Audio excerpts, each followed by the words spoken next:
Jadi Hadiat Iya. lahir sih 25 Maret 45. Lahir 25 Maret 1945, berarti Mei 2013, berarti usia 68 lah. usia. Ketahuannya diduga demam berdarah karena trombositnya kok rendah ketika itu. Ya. Awalnya sih dimulai ketika kita terjatuh di rumah. Ya ada peristiwa. Terus jatuh, ada ya. kaku-kaku di tangan kiri. Mhm. Jadi waktu itu langsung dibawa ke rumah sakit. Iya. Dokter menduga kita stroke, dan memang sih ada stroke ringan. Memang stroke. Nah, Ya. dari itu berlanjut pemeriksaan darah, dinyatakan kemungkinan DBD ini rendah sekali. Rendah sekali ya, di bawah 45 kalau di bawah.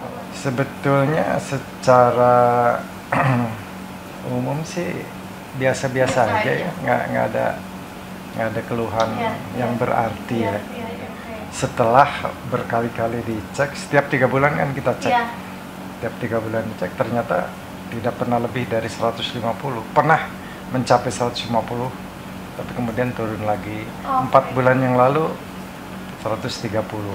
Aktivitas malah bisa golop 2 kali seminggu. Biasanya kalau nggak Rabu, sambung lagi Sabtu. Antara 4 sampai 6 jam.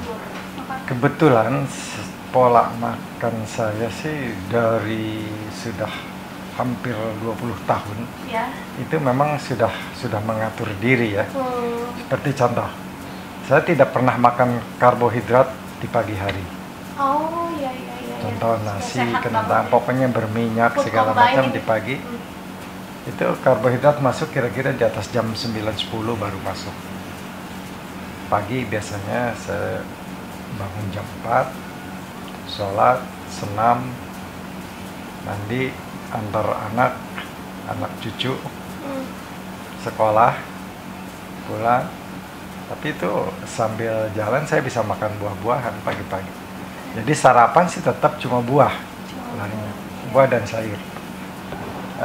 Saya mengurangi daging berwarna merah, itu memang kita kurangi. Artinya sudah 20 tahun menjalani pola hidup sehat dengan olahraga, aktivitas yang sehat juga, tapi kemudian tetap terkena ITP. Betul. Ya.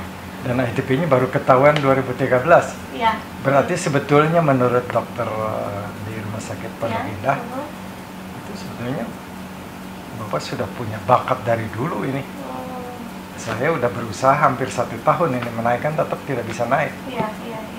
Mendebarkan karena waktu trombosit rendah sekali itu memang sangat menakutkan itu. Khawatir ya. Khawatir lebih saja. Ke faktor psikologis berarti sebetulnya ya. Psikologis sebetulnya. Karena dokternya sendiri sih tenang-tenang aja. Ya udah, mesti sabar aja kan, nanti kita coba untuk artinya tidak ada yang bisa saya berikan lagi kepada pasien ini, mau diapain. Hikmahnya pasti banyak, apalagi di usia seperti sekarang ya. Merasa harus lebih dekat pada Yang Maha Kuasa, itu pastilah. Karena merasa saya punya penyakit yang langka. Ya wallahu alam, tapi yang pasti memicu nurani untuk lebih tawadu lah. Lebih tawadu, lebih istiqomah, itu udah pastilah.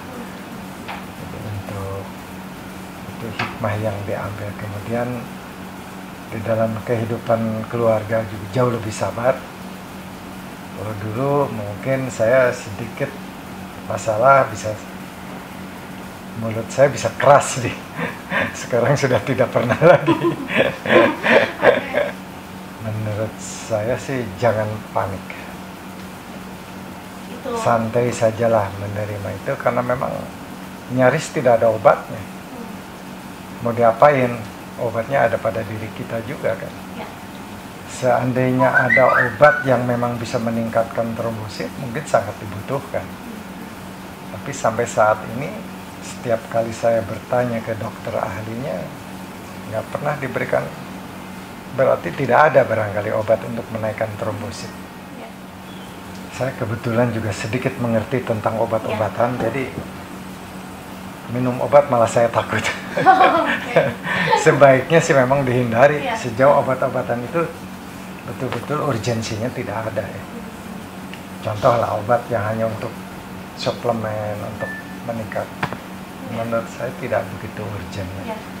Saat ini ada obat yang dikonsumsi nggak untuk ITP-nya dari hematolog? Dokter memberikan saya obat anti kolesterol karena rasa takut dokter terhadap saya riwayat stroke. Itu aja. Terus satu lagi adalah CPG. CPG itu untuk mengencerkan darah. Itu karena sudah dianggap normal kondisi demikian.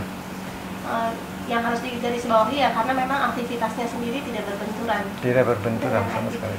Semua aktivitas masih saya lakukan. Nggak ada halangan sama sekali. Jadi heran kalau ITP itu sendiri dianggap sebagai penyakit.